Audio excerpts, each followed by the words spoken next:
Hi, everybody. My name is L.R. Smith. I'm the writer and director of Shadow and Life, my first feature film that I shot with my friends for about $600. Majority of that money went into buying batteries for the field recorder, but I thought for the 1 year anniversary, it might be fun to kind of do a director's commentary on the movie. Um, so yeah, I just want to say thanks to everybody who helped out on this project. It was literally making a dream come true. Thanks to anybody who's watched it on the channel and anyone watching this. I do really appreciate it. The idea of the film comes from a short film. I've made a couple short films in the past, but I've never made anything really over 30 minutes. And so this was definitely a big undertaking because I did the cinematography, the editing, some of the audio. I did all the ADR. Well, I mean, I didn't record. I did all the recording and mixing. I didn't like actually say everything for the ADR. But I did basically almost everything. But I had a tremendous team of friends who really helped out a lot, and I just want to say thank you to everybody who helped out. Zach Poling taking on the audio, uh, my wife Autumn for doing all the behind the scenes stuff, being a part of the film, Michael, Josh, Ricky, everybody involved. Thank you to everybody who let me shoot at their places, their locations. It just really means a lot to me to have your guys' support like that, and I think we made something pretty cool. It's not the best thing out there, I'll admit that, but I'm pretty happy with how it turned out. It comes from the short film that I made in 2014. That's like 3 or 4 minutes long. I just thought the idea of following a guy the last 24 hours before he commits suicide and what his day would be like was just a really interesting idea. And then what made me actually want to do a longer version was I sent the original short film to a YouTuber back in the time.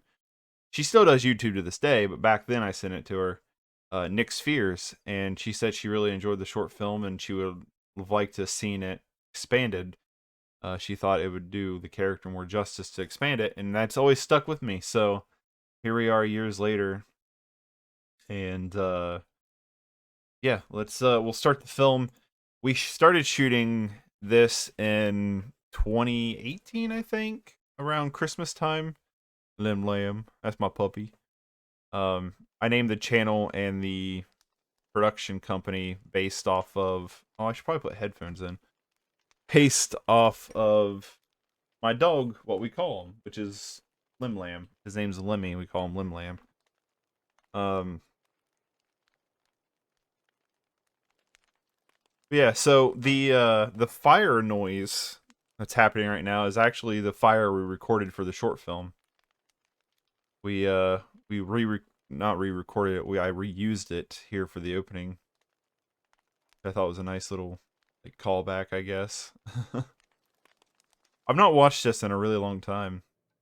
Um I hate YouTube's artifacting so much. I don't know why it like compressed so badly, but it did. The film looks great, like the even on like Blu-ray because I did make some Blu-ray copies. Um, but for some reason, it must have been compressor at the time because I edited all this on Final Cut. But yeah, there's definitely some artifacting here on the YouTubes, so I do apologize for that. I don't know how to circumvent that very well. Still learning. This shot right here is probably the only shot I've had in my entire life that has actually looked like what I thought it would look like in my mind. So I'm really happy with how that turned out. Um, I do apologize to the Schoolcraft for literally messing up his house every time we filmed. We moved so much furniture and stuff around.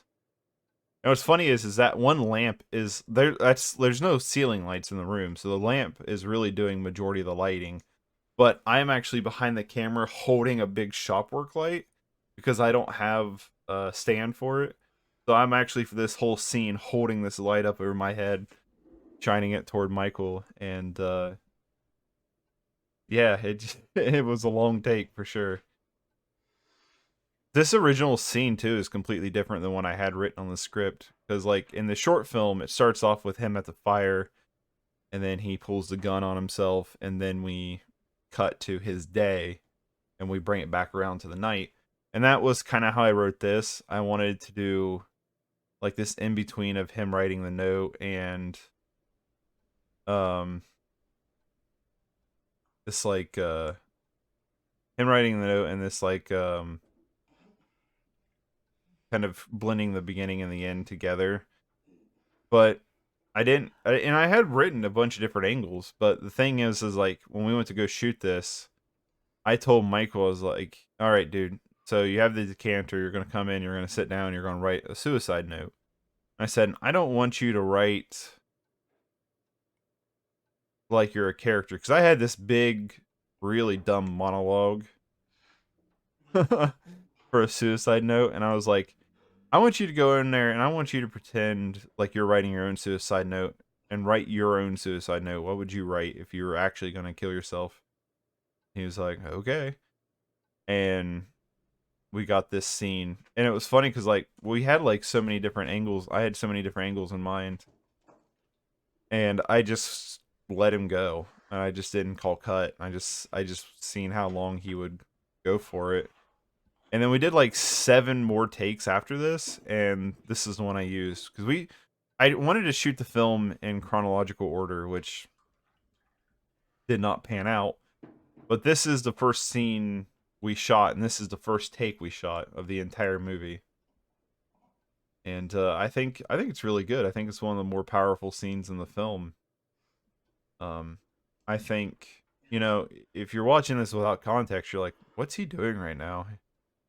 kind of thing. But then you go throughout the day and you know what happens at the end of the day, and I think that brings this scene back around, and I think the ending complements the opening and the opening complements the ending. At least that's my opinion on it. Not to toot my own horn or anything. I just that's what I think. Michael knocked this out of the park too. He did such a good job with this. None of these guys are actors. These are all my friends. You know what I mean? And I really think Michael knocked this whole film out of the park personally.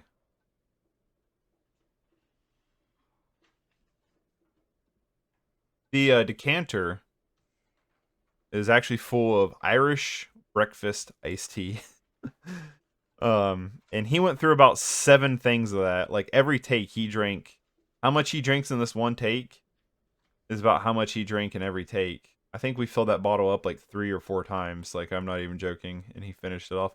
And it was like the only reason why it was Irish breakfast tea was it was literally the only like thing we had like with us.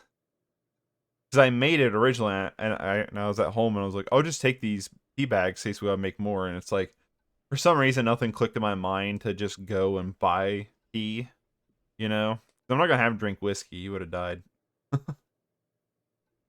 I had him drink tea. At least Irish breakfast tea is kind of strong, so you can kind of mimic that harsh of tea.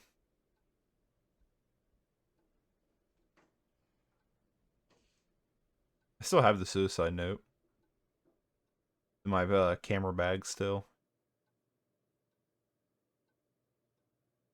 I'll tell you what he wrote toward the end of this. What he actually wrote on it.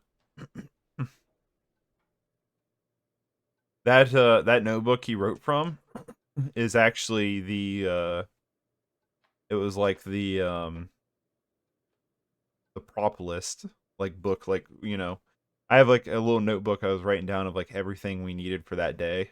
And that's what that notebook is.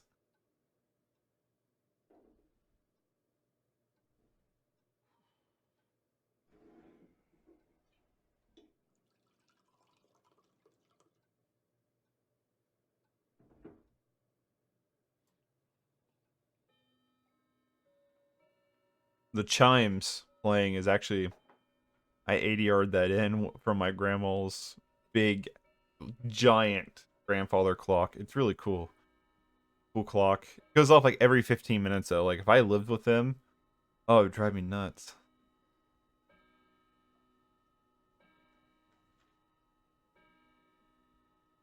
The audio is really compressed here too, and I don't know if that's with the YouTube compression settings, It doesn't sound this bad on YouTube. I mean, on Blu-ray.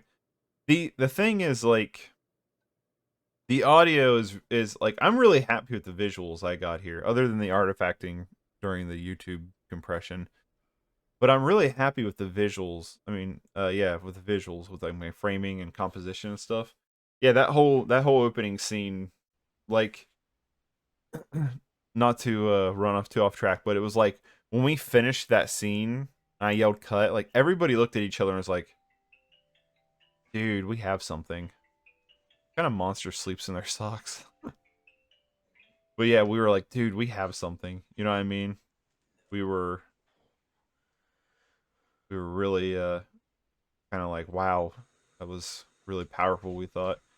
But yeah, the audio is definitely something we learned that I need to greatly improve on. Thanks again to Zach, who just jumped onto it without any audio experience at all. I kind of ran him through our equipment and what it would do and um, how it works. And I was even kind of experimenting with like levels and stuff and how to record stuff. And I guess when you're trying to do like a feature like this, experimenting on that kind of side is probably not the best idea. There's a lot of ADR in this movie. Majority of it's ADR because of the audio issues we had. Um, but I'm still happy with how it turned out. I think we got to a good place. I learned from this scene Michael has no clue how to make pancakes. I was like, "You're gonna make some pancakes," and he just makes this monster brick house of a pancake, and I'm like, "You were supposed to make more than one," so we had him whip up some more batter here.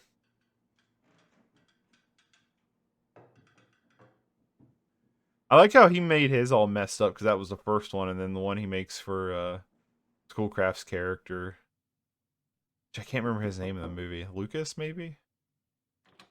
Um, Hey man, he makes what's it up, actually Lucas? look How you pretty doing, dude? nice. Come on, man. It's chocolate chips, your favorite.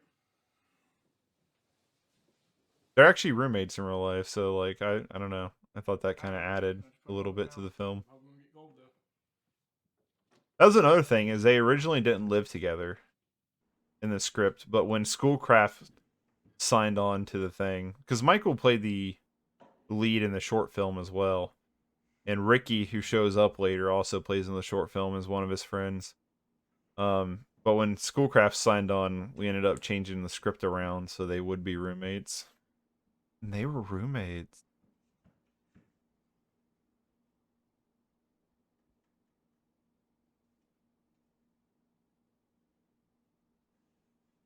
The visuals of this movie was really inspired by a movie called Ida. I'm not even, without looking it up, I'm not even going to try to pronounce the director's name. Um, it's my favorite movie. Look, like on a cinematography standpoint, it's one of the most beautifully shot movies I've ever seen in my entire life, and it completely complements the tone of the film and the actual story of the film so well. And when I shot the short film, I was actually going for more of a Lars von Trier style, very handheld, moving camera. We shot it during the summer, the short film, and so when we went to do the feature, and we were gonna shoot it in the winter, which wasn't necessarily like it wasn't written to be shot in the winter. I personally, this is how cluttery my grandpa's barn is. I just personally like the aesthetic of winter when it comes to films and tone, and I definitely think shooting it in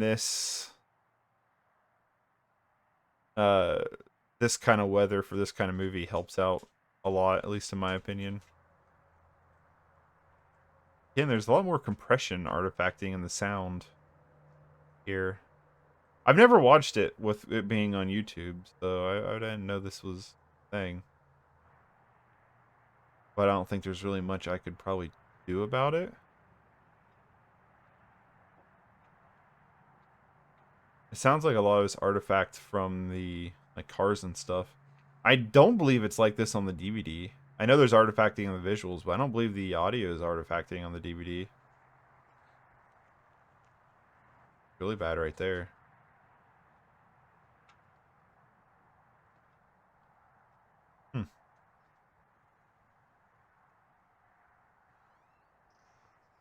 I know for a fact it's not like this on the Blu-ray.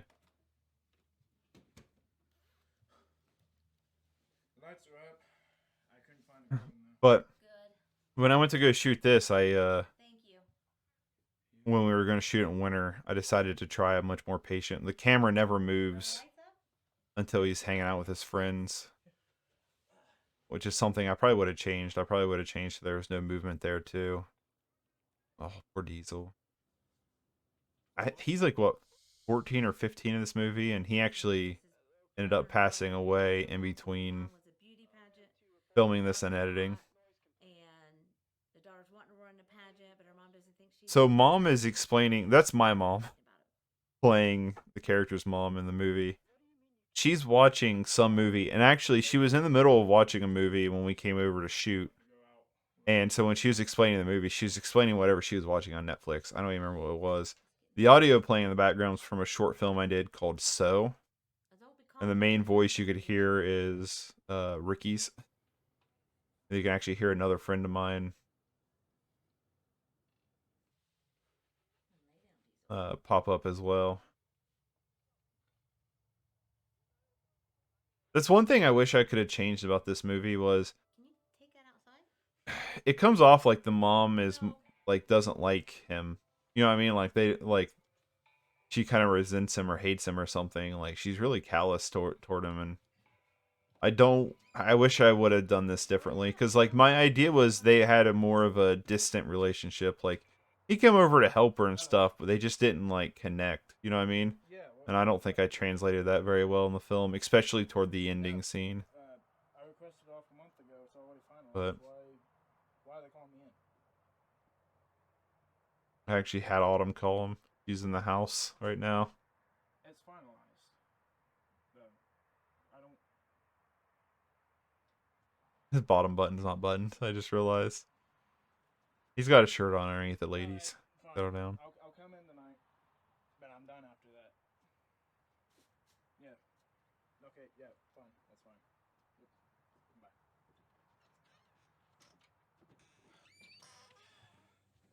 I gotta go. The picture above my mom is actually me and her when I was really little. I wasn't like, I was probably middle school age, but I kind of look like Michael a little bit, I think. So I thought it worked out. Like, that's believably Michael, right? I love you. Love you too. Careful. Yeah, I don't think the tone that I was trying to present between their relationship really came across very well, but oh, poor Diesel. Poor guy.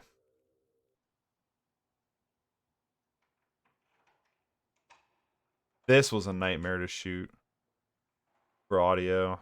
This is so echoey.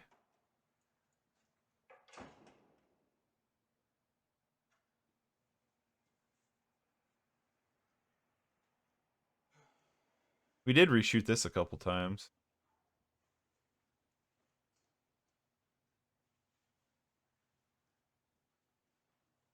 It was cold. Give him that. It was not warm. We did not have the heat of the rink running. The skating rink, by the way, if you didn't know. Another movie was shot here at the same place called Claire in Motion, starring Betsy Brandt. It was also shot here.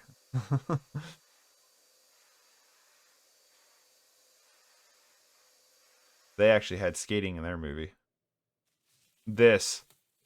I don't know why I thought this would be okay, but it is. There's me, which I hate to see myself on camera. I'm such a bad actor.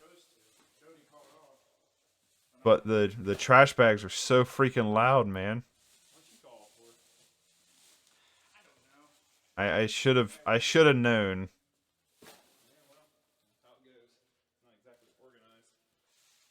Well, I'll tell you what. I'm sure you're aware you missed a hell of a party. So all the dialogue in the movie is basically ad-libbed. There was dialogue in the script. I suck at writing dialogue. I'm not even going to lie about that. All the dialogue in the script were kind of just put there as a place it. Because I knew with these guys not being actors, the only way I was going to get kind of a naturalistic dialogue between them is if they just ad-lib it. So I wrote the script to be like a point A to point B kind of thing, you know? I guess, or point A to point C, it's like, this is the general gist of the conversation. These are some of the messages and tones I want to convey. You guys just make it up. I think I'm gonna be here till midnight, so I'm so cringe. I really am. I was hoping the next party wasn't like that first one, dude. I'd really kill myself. It was ridiculous. Yeah, those trash bags are so loud. I don't know what I was thinking, why that would be okay with how echoey it was in there. Some kid puked, so you might want to take care of that. The way the audio was too, it was not working with ADR. I tried to ADR this. Thanks. So that's the original source audio, and it's bad. I love this shot. This, and I have another shot in the film I call my Ida shots. Because, like, Ida's got a lot of top room in it. But I don't know, I love the look of this one. I'm very happy with how that turned out, that shot.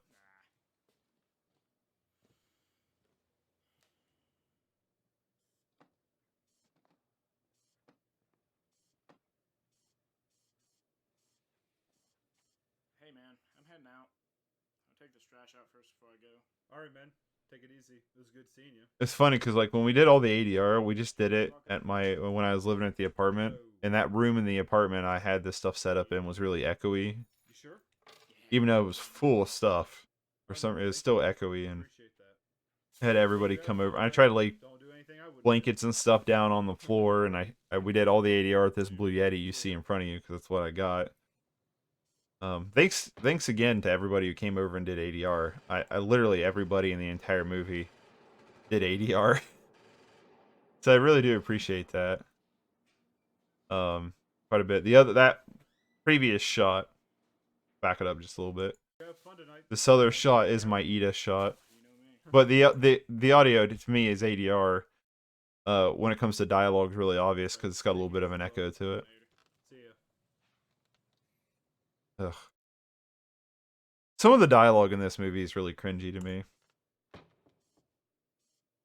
But this shot right here is another Ida inspired shot. I like it. There's a lot of dead air in this shot, but I like it. Also, the sound effects that are happening right now are built-in Final Cut sound effects that I was trying to, like, make sound like a video game. Because I originally recorded Fortnite for it and used Fortnite sound effects. Then I was like, that seems like a bad idea. Rest in peace, Go-Go Burrito. Such a delicious place. And it went out of business. But that's what we use in this. And Michael, being the trooper he is, we shot this multiple times. That was cold as shit. And after the scene, he just plowed through it. He's like, this is really good. That's why it looks so messy, because we've already did a couple takes of this. But he got the loaded nachos. I actually told him just order whatever you want to order. I believe. I don't think I told him he needed to get nachos. I'm pretty sure I told him to get whatever he wanted. Hey, buddy, what's up? Man. What you got there? Oh, I got some Go-Go. All right. Just go off. Oh, Go-Go was so good, though. They were doing really good, but then they sold the business off, and the new business owners ran it into the ground quickly. I don't know if that's the actual case, but that's what it seems like from an outside perspective. Whoa, hey, whoa, motherfucker, come on. No. Fucking kill you. Bro, look at this shit. This, Josh was really, like, stiff, and because he's never acted. I get it. Running up all my shit, man. This was multiple takes in, and because Josh wanted to stay on script, and I was like, no. I was like, the script's not there to be read off of. It's kind of just a placement. And finally, I was like, you guys are roommates. You guys are like best friends. I'm like, act like it. You know what I mean? Like, don't act. I was like, just be be yourselves and be how you would be if there was no camera. And this is the scene we got. And This shit for me. to me, this scene's hilarious. I think this scene's really funny. Just their interaction, at least to me. Alright. It's a long take too. I think it's the second longest take in the movie. Could be on the counter in the kitchen. Yeah. There it is. Got it? Yep. Thanks, man. Alright, buddy. We'll see you later tonight, alright? Alright, man. Try not to, clash or nothing out there. You know me. All the time. Nut. I just like Michael. Nut.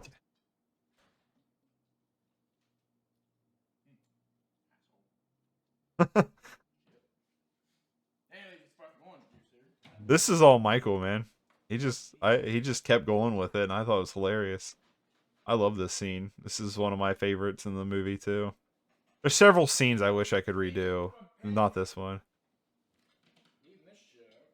I love this dialogue here. That shit out of love, but you don't want to fuck need it, so fuck me, right? We use that line so much in just normal dialogue. Like even like the same like reaction. It's become quotable in our like friend circle.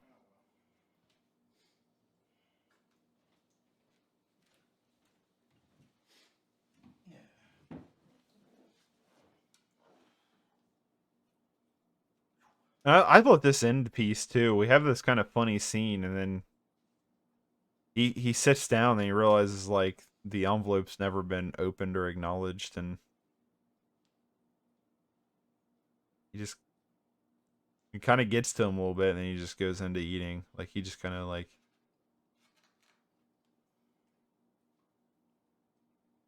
I don't know. I thought this was a really cool way to close out that scene.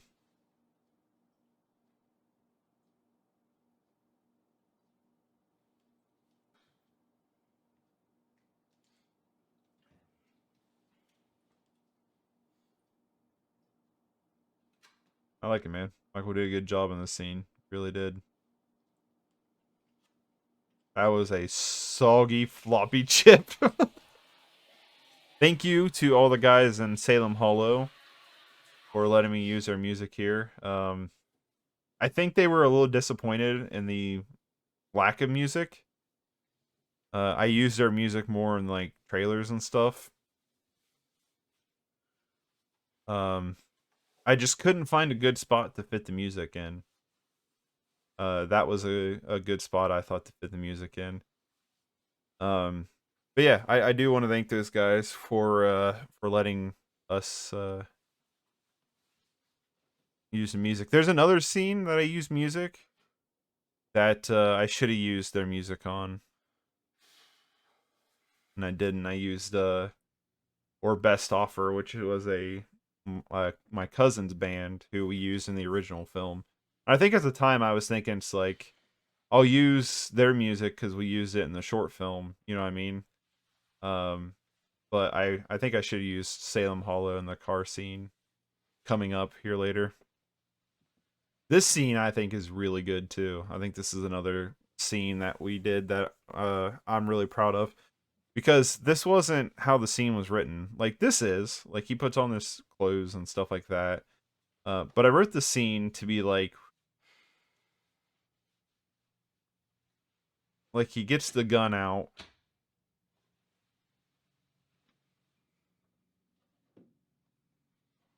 Which, by the way, the bag it's in was my Uncle Louie's army bag. I think he was Marine Corps. He served after the Korean War, like in between Korea War and Desert Storm, sometime in between there. But the scene is like he gets the gun out, he gets one bullet out, and he puts it in the chamber, right? Which that gun, by the way, is a CO2 pellet gun. That comes like the bullets look real. That come with it. You put like the BB at the end of it, but they look like real bullets. There was no CO2 charge. There was no way.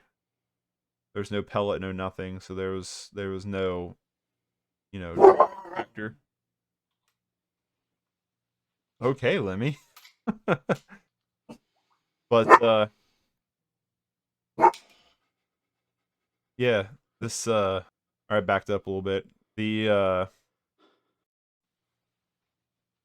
so the original scene, he just puts the bullet in the chamber, and then he puts it in his back pocket. But when we shot that, but then I was thinking, it's like, what if you did like a Russian roulette scene real quick? And so that's what we ended up doing, and it was really awesome.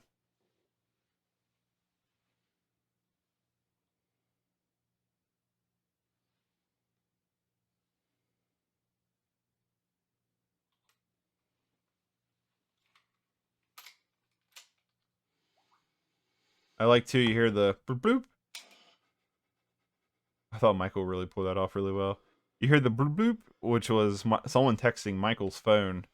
And when we look back on it, like that was Autumn made the point. It's like someone reached out to him in a time he probably needed it. You know what I mean? Like, I don't know.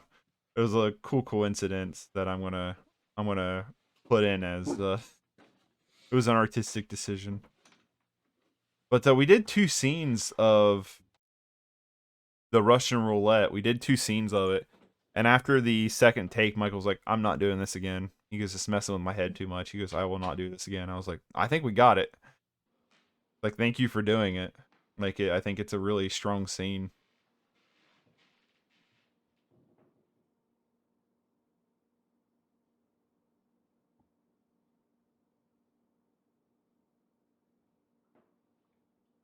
I told Michael literally to just reply to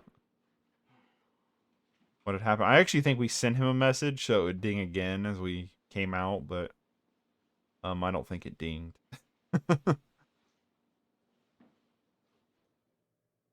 That's my jacket, by the way. There's actually all my clothes, I believe. The hat is his. I bought it for him specifically. It's a hard word for me to say for this movie. The pants might have been his, but I'm not sure. I know the undershirt, the suspenders, the flannel, and the jacket are all mine. We ruined my poor jacket for this movie. I'll show you later. He also never rebags the trash can. He just leaves it.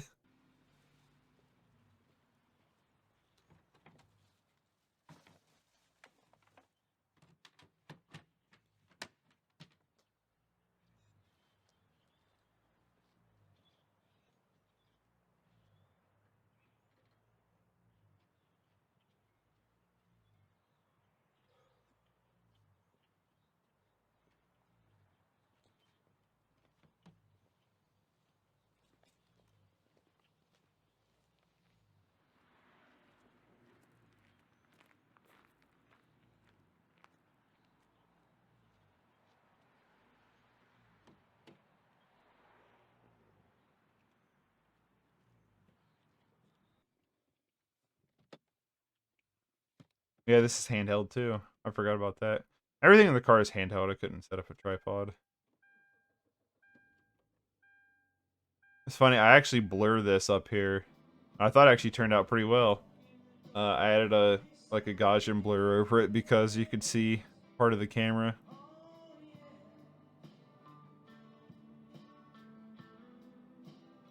Right here is where best offer. I should have just done Salem Hollow. But thanks again to both bands for letting me use their music. I really appreciate it.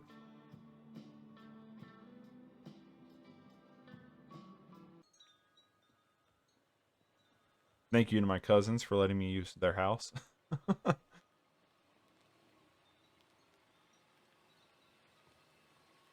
actually funny. I made, when they did their baby announcement of gender reveal or whatever, I actually filmed it for them, like the party and stuff. And this is how I opened the gender reveal party, was like with this exact same shot.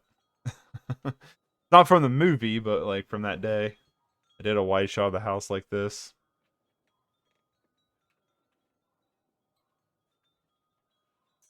We shot the film on a Blackmagic Pocket Cinema camera. Majority using 12mm, a 12mm SLR Magic Cine lens, because like the dog barking's Limmers. I don't know if you could recognize it from a little bit ago. Because it's a kind of a soft lens. It's not very sharp. What are you doing here? Poor Autumn. I feel so bad for her. It is freezing cold outside. She steps out on the porch Things to talk about. and just socks, no shoes, no jacket, no nothing. And we did multiple takes, so like she was freezing. Thank you so much, lovely. You don't have anyone else to talk to? She did a really good job too. She's never acted either. With this. She did a really good job. What about your girlfriend? Thank you, Autumn, for doing this. You're the best. She also did all the behind the scenes photography and everything. Some issues. And she got to put up with not like everybody else only got to put up with shooting days. She got to put up with me through all the editing, all the prep work, Meet you at the park. We can talk. everything like that. Me bugging the crap out of her when it came to writing the script. Back soon. So she put up with all that. She's the best. How long's he gonna be gone? So I won't even take that long if need be. He'll be back any minute now. I mean, he typically doesn't stay away long. So. To me, this scene was kind of like just this like he would just beg to reconnect somebody he had a strong connection with. I don't know if it really comes off that way very well, I don't want to deal with Chris coming home and seeing you here. but I mean, I get some things must have happened, but he'd probably understand if I was here from like 5. yeah, I wish we could redo majority of the dialogue stuff. He doesn't like you. He doesn't want It's you. not really the performances, it's more or less just like So the dialogue itself. what can we do then? Let me get my coat and my shoes and I can meet you at the park. All right, that's fine, I guess. I'll see you in a little bit. Yep.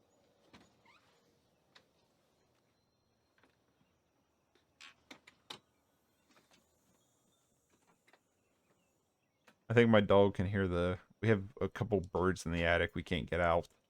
I think he's hearing them. That's why he's like, "Rrr, rrr, rrr." You've already done your barking scene, buddy. It was actually funny when we were watching the proof of this. He did not care when me and Autumn was on screen, but when my mom, he loved my mom. When she came on screen, he actually whipped around like watched the movie.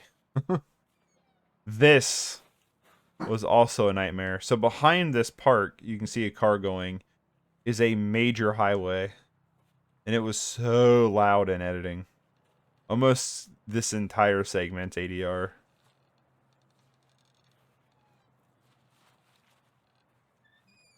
It is super loud.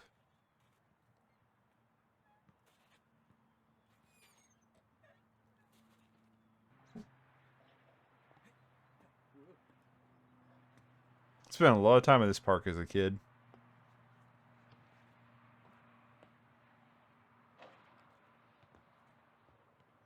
They recently just repainted it. I'm glad we shot before they repainted it. It looks ugly now. I don't know what Michael's doing there. He just did it on his own. I'm like, all right, we'll keep it. JR, Hey. what are you doing up there? Oh. Nothing. Just kind of messing around. How did you get up there? Well, came through that way. Across this bridge where I thought the first, it's pretty deadly actually. I thought I was gonna fall through. True story. Well, do you want to come down and talk? I think the ADR is really bad here. I'll get down there. I don't know how much of this like is me noticing stuff because I spent a bajillion hours. He went right through water. Down the steps. Yeah, this is more fun. Of like a bajillion hours editing and watching this, and I know all the While I know what everything is, and so like I can pinpoint it out and be like, this is bothering me with this movie. I don't know if that's still the same way if you're just watching this movie outright. It'll be a little bit more comfortable in that wet slide, to be honest with you. Okay. Yeah, the compression in the audio. I wish I knew what that came from. So how you been? All right, I think. How about you? Yeah. Alright. Just,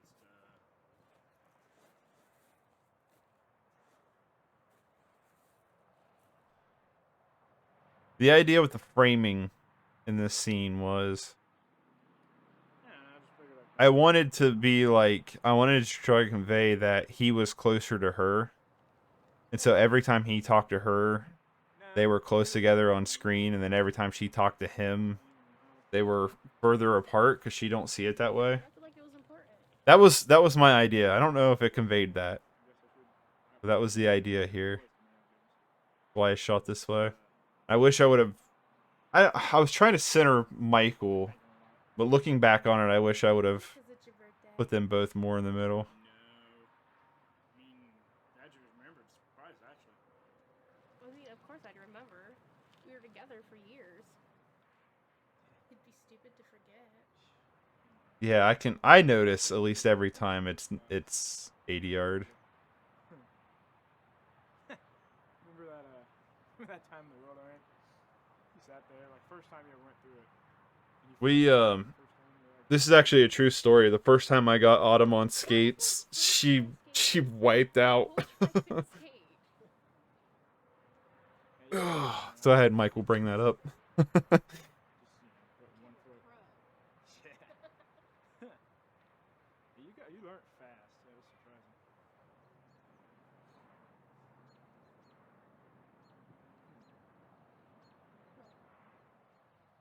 Like, how are you and Chris doing? How's everything going on, like, at home and stuff? Yeah, it's good. I mean, taking everything day by day. Yeah, just every day, another day to work on the relationship. I understand.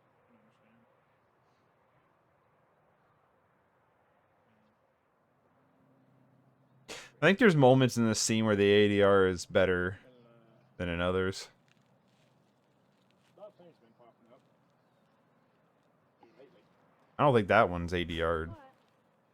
It's not I don't think this scene right here is 80 yard. on my end, really. Are you alright? Yeah, I'm fine. Just, I don't know. The I always thought the purpose of this scene was like he was close to telling somebody. Like if he's gonna tell anybody at all, it'd be her, and then he kind of chickens out. way too much about it. At least that was kind of my Should've came out and talked a little bit. Just kind of my thought on it. But reminisce, think back on past events.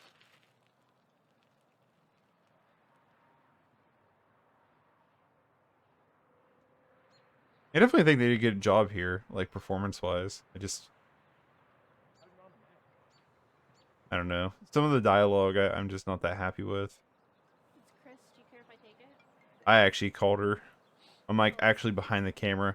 So like I'm right here and our audio guy is over here? I can't remember now.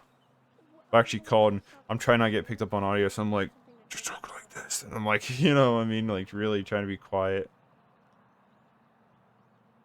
I don't know. Probably just like a thought. Do you want something or like call my dad? Yeah, okay. It might take a minute. I mean, the store's kind of busy. Everyone's getting ready for the snow. Yeah, okay.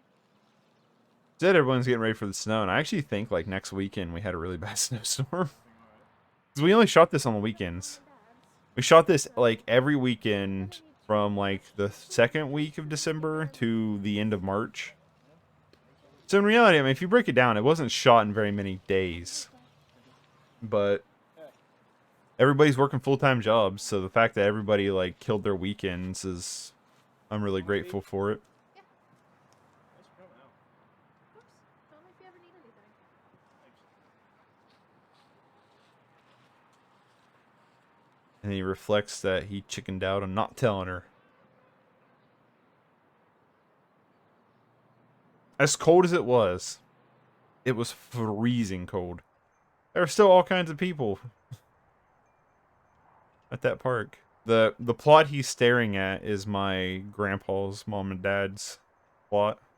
My great grandparents. I don't know if you wanted to know that, but now you do.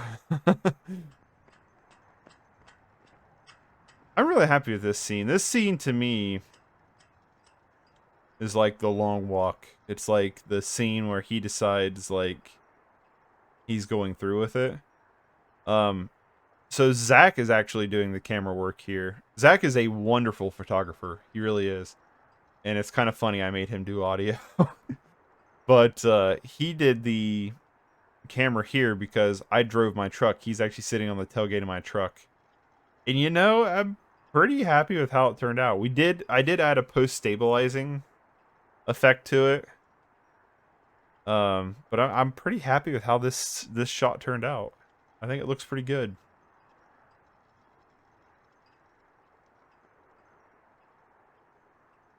This film is too, I guess, on a visual side. You can tell I got a little far away. The road goes down, and it's really hard to keep up with it. We did this shot many times. But I kind of also thought it's like, well, if we kind of pull further away from him, then like it adds to the effect here. This road's so tiny, and with Michael's car being here, we had to like dip off the side of the road a little bit to get around it. And I think you can notice that here coming up. My truck's not exactly small. I mean, it's not a big honkin' tonkin' compensation truck, but like an insecurity truck, you know what I mean? Yeah, I don't know. This to me was like, this was the moment it solidified, like he's going to do it. See, right there is where we went off like pretty bad, and to get back on it, and you could see the stabilization effect kind of wiggle at that scene, at least in my opinion. I don't think it's too bad. And then we go to handheld here.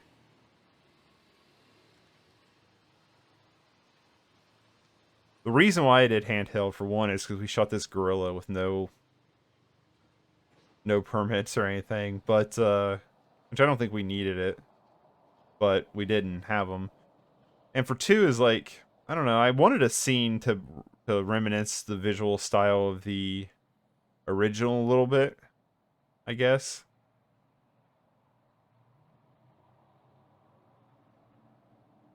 And he's already committed to the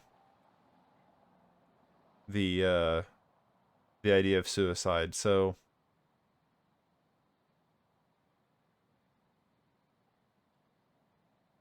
I don't know.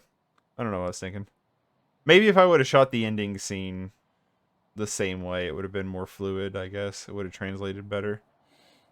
But yeah, that long walk to me is it's inspired by a scene from Satan Tango, Satan Tango, or however you say it. Where they're just like walking down an alleyway and like a bunch of trash and stuff's blowing. That was kind of like where I kind of stole that idea from. Wouldn't really stole it, but heavily influenced, borrowed. I don't know what you would call it. Yeah, all this is ADR'd. Because there's actually some kind of weird interference with our audio here at the parking garage. I don't know why. But there was like some kind of weird digital interference. The elevator we actually did was at Zach's apartment complex. We used his elevator for the elevator noise.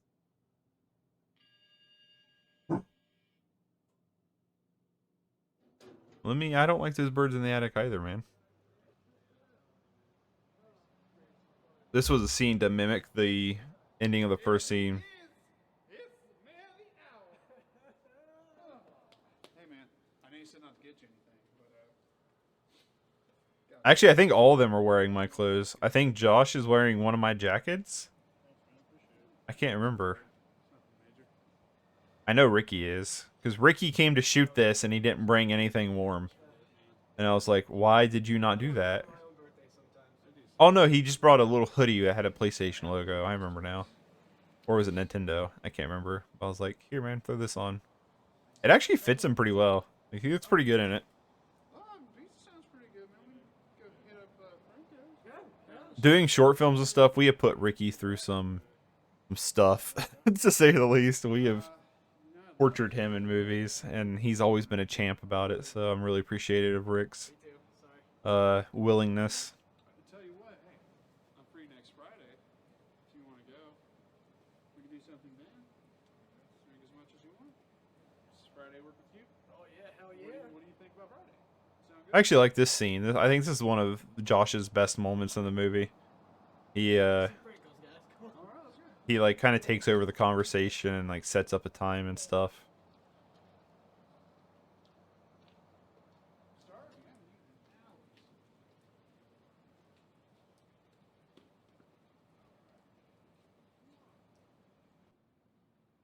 Franco's, thank you for letting us shoot. We didn't want to shoot inside the movie. We actually had to wait inside Franco's for like an hour. Some drunk dude and this girl he probably was like Tinder dating with. I gotta pause this real quick. Was like Tinder dating with came and I'll just back up a little bit. Came not this guy. This is just one of Franco's delivery guys. I think, or he's there for pickup. I asked him. He's like, I don't care what you're doing. But we came in and asked the owner. I was like, can we shoot this thing here? I'm not shooting anything inside. I was like, I'm just gonna get from the outside of them like ordering food. And he's like, dude, do whatever you want. Super nice guy. Unfortunately, Franco's went out of business. Very good pizza. I wish they didn't go out because their pizza is actually really dope. But you know, we ordered food and everything from them. We ordered the food because I actually wanted them to eat the food. We got the permission and everything like that. And then the couple came in and the drunk guy was like, I do not want to be filmed. And I'm like, all right, we'll wait for them to leave, right? And then he proceeded. We sat over here. This is one of ours jackets. This might have been Autumn's or mine. Might have been mine. But they sit over here close to where this guy is, and this dude proceeded to talk this poor girl's ear off. I don't know if she was having a good time, but he was clearly drunk. He was saying all this dumb stuff. It was just kind of really cringy. We were just kind of like, not really laughing at him, but just kind of like, oh, dude, this poor girl. Because she was clearly the sober one. I don't think that date went very well for him. But, yeah. So, thanks again. This is the owner of Franco's. Thanks again for letting us shoot there. Really appreciate it. I think it's a cool looking scene. You know, through the glass with the flashing lights and stuff. Look at that. They're purple. This scene was so hard to shoot. We did so many takes. We couldn't just get a natural flow of conversation. And then Ricky picked up on it, I think, and then just started talking like just about normal stuff. And we just started filming. I think it was Zach who was like, just start filming. I'm like, you're right, you know? And so we just started filming, and this was the end product. And I know Ricky picked up on us filming. Michael knew right away we were filming. Ricky picked up, I think, on we were filming, and I don't know if Josh ever knew we were actually filming or not until Ricky says a line of dialogue that was pretty obvious. 18 degrees out here. Oh, jeez, man. So in the original short film, there's a scene where they're at this place, and Ricky's character and another friend of mine who kind of basically played Josh's character, they were like hanging out, like dancing and stuff. And every time they're like talking, Michael's just kind of third wheeling it, and that was what this scene was kind of calling back to. Hey, you still work at that rink? Yeah. Yeah, I still do. Cool. Your uncle owns it? Yeah. I think this was like when they realized that they were filming. Man, how's your sister? She's pretty good. Pretty good. Niece is good. I don't think like I wanted Ricky to include Michael in like a small thing, Oh, man, she's like... but I don't think like that worked very well. It's just like, Tall kid, she's gonna be tall. hey, you work at that rink, right? Oh, yeah. Your uncle owns it. Like it could have been something else, but it is what it is. Like the, what's that? Like the when they're 2 years old. Terrible twos. Terrible twos. Yeah. She got that late. Late. The only reason why they're not eating inside Franco's, I didn't want to film in there because it's a restaurant and like there'll actually be people coming in, but also because I like this area. It's like this like little like park bench area, just in random in town, and I just really like the way it looks. I like the aesthetic back there. It's pretty early. Nah, dude. It's too early. Too early for me. I gotta find a different job. That place is draining me. This is all real dialogue. He actually had to work at like 6 in the morning the next day, I'm pretty sure. We weren't out super late. I think we were out to like 9 or 10, maybe. Get most of your hours close by to where I live. I can't really complain. I paid them in food mostly. Get so busy. Not You guys want to give me another flash real quick? not a ton of food. I don't think I paid for it every time we were out, just because I didn't have the money to do it every time, unfortunately. We did throw a big party though. When we finished the movie, we had this premiere at my grandparents'. I bought a projector and a screen and speaker, big PA speaker, and hooked it all up. And we borrowed folding chairs, set it all up. Had hot dogs and popcorn and snacks and drinks, and it was a really good time. We invited. This was pre you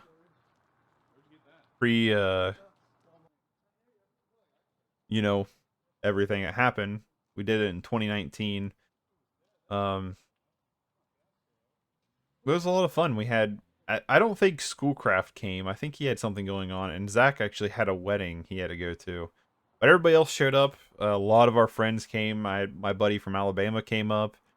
I had, a lot of people there. It was really cool to see people, come out and just hang out. It was cool to just get everybody together and hang out. And we actually watched like all of our short films we had made before this one too.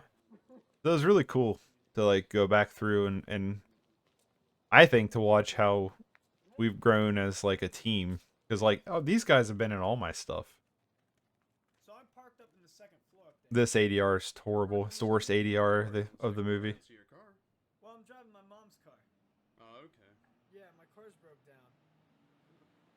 Hey, it was nice seeing you, man. You too, man. I also don't think the dialogue here is very good, but Okay. it is what it is. I like this shot coming up. This one right here. Goodbye. But yeah, it was fun having the little like get together and stuff. We had a good time.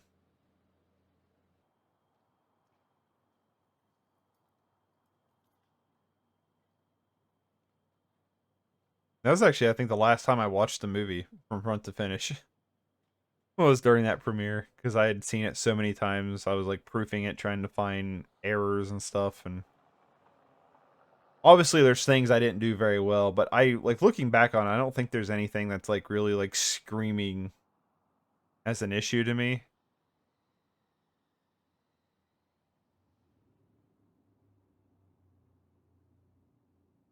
But I'm probably wrong. There's also a lot of things in the script where he like keeps looking at his phone, where he like texts B, Autumn's character, and stuff.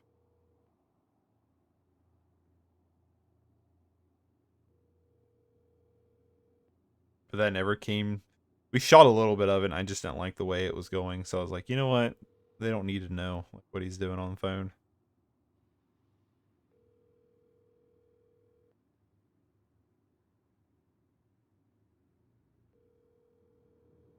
I will say this, like, I'm really happy with the pacing of this movie. This movie seems to fly by pretty quick, which is pretty cool.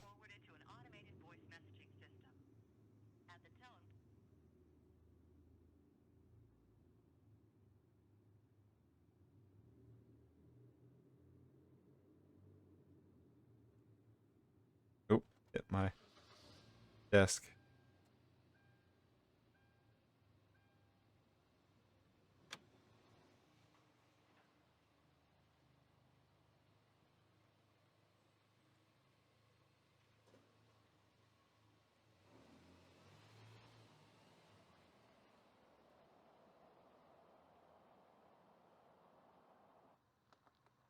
This scene is one of them that I don't think translated very well. It was so dark back here. Those lights we have hanging up are like the shop lights. That's one of the lights I was telling you about. I was holding back here. We bought those because it was so dark for this scene. As you can tell, the artifacting is so bad in this scene on YouTube. What are you doing here? Oh, the ADR. Who's all Mm. coming? Just me. Okay, just don't be real late out here. Come on, Diesel. Come on, let's go back in. Come on. baby. I don't know what that was all about. Something was out in the driveway. It's made him really jumpy today. I don't know, he smelled something he didn't like.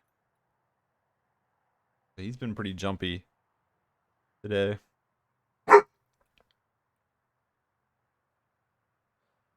Getting the gun. Oh, the artifacting, man. I wish I knew why it was like this. I don't know if it's like this on the DVD. I hope not. I don't think it is. Might be. I know it's not on the Blu-ray. There's the same work light we hung up over there. I really like the look of this scene. The audio too. I wonder what the deal is with the compression rates on this. Is it because where it's for YouTube, how it's compressed? I don't know.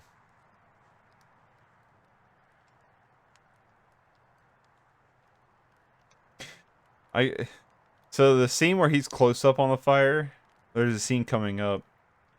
I think it's really funny.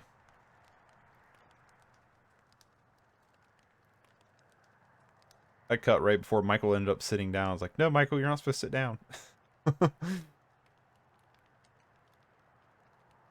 What scene is it? There's a scene where he's like looking through the fire.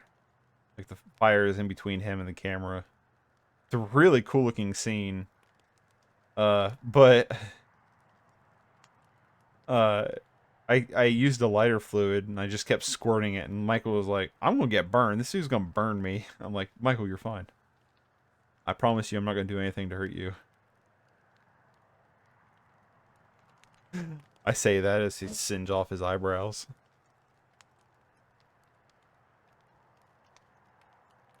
Right here. I just kept squirting the lighter fluid in it to make it like really go up, and like there he's like like, dude, you're far enough away, you'll be alright. No, I was legitimately trying to be careful not to burn him. I was. But it was funny, his reaction.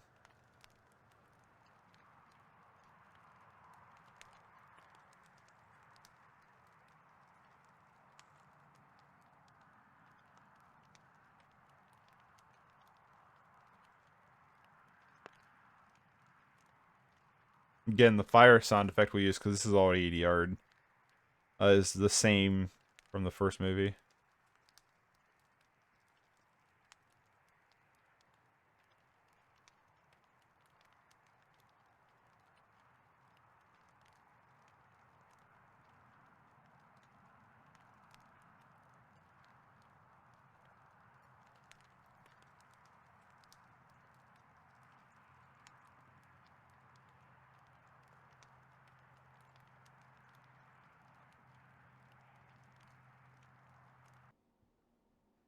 So this scene was originally the after credit scene, but I liked it too much to leave it, and I thought it was too important to be an after credit scene. So a couple of like my friends and stuff who watched this, it felt like this is out of place, and I think it kinda is. I think it's kinda not. So like I originally had it as an after credit scene, and the idea is like he's coming back from a funeral. That's like what the idea of it is. Or hospital or something like that. The then when I wanted to include it in the film, I put it at the end of the movie. It was the last scene of the movie, and it took away, I thought, from the punch. So I ended up putting it here as like this has already happened. He knows what's happened. He finally finds the note. He sees the note. And then in my head, the ending scene is him imagining what happened.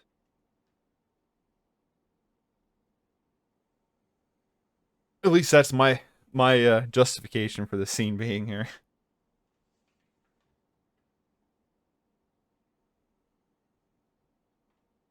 That was kind of my reasoning putting it in this spot.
The artifact.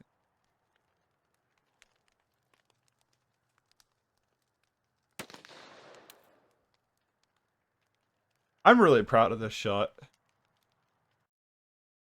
I really am. So the way we did this is we ran a tube up his leg, up through the jacket, poked a hole in the jacket top. So the tube was facing out of the jacket. Tube ran under, because a lot of this is weeds, but there's pea gravel too. So we ran it under the pea gravel and weeds out to an air compressor with a valve switch. And I cranked it as hard as I can. We filled the tube up with oatmeal and water. And because I knew if we did like a blood color, you're not going to see it. It's too dark. So that's why I'm fine with it being kind of white. But like, yeah, so we ran it up and I said, Michael, I said, we're going to count down from 3. When I say go, it'd be 3, 2, 1, go. When I say go, I'm going to flip the switch on it. You're going to act out the scene. We did in one take. Very happy with how it turned out. And all of us were like, yes! Like we were all like cheering like crazy when I yelled cut. It was fun. I don't know. I don't think you expect it to actually happen. And so when it does happen, it's like, holy crap. And also, the gun sound effect is a 357, which is what the model that he has for the revolver is supposed to be what it's modeled after. So fun little trivia. But we actually went out to the gun range and shot 6 rounds off to record with. And that was it, man. This song right here is the song that plays in the original short film from Or Best Offer. So I thought it'd be kind of fitting to close on it. So yeah, that was Shadow and Life, my first attempt at a feature. There's a lot of things that I have complaints with. There's a lot of things that looking back I wish I could change, and there's a lot of things that if I would to go forward and make anything else, I would try to keep in mind to change. This was a really good learning experience. I mean, with like stuff like this, you're not going to learn unless you... Lucas, I was right. You're not going to learn unless you go out and do it, you know what I mean? It's a trial and error kind of process, at least I think. But I'm still really happy and proud of how this turned out. Visually, I think it looks great, other than YouTube's compression artifacting, which is super annoying. Yeah, I'm really happy with how it turned out visually.